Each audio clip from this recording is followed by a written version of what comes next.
kampen for et frit og åbent internet, den kommer til at stå de næste par år. Det her, som ingen ejer, men som vi alle ejer sammen, det er jo det, internettet bør være. This building had building codes, so that when we walk in, we know it's not going to fall down on us. Tech doesn't guarantee that.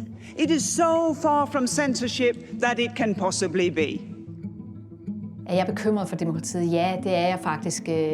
Og hvis ikke vi passer på, og hvis ikke vi regulerer det, så kan det gå helt galt. And so it sounds like sci-fi, and people don't trust that there's risk there until it actually happens. And then you'll say, why didn't we do something about it? Det sværeste der at have ansvaret for Danmarks teknologiske strategi. Det er nu, vi skal forandre verden. Og hvis jeg ikke gør det godt nok, så misser vi en kæmpe mulighed.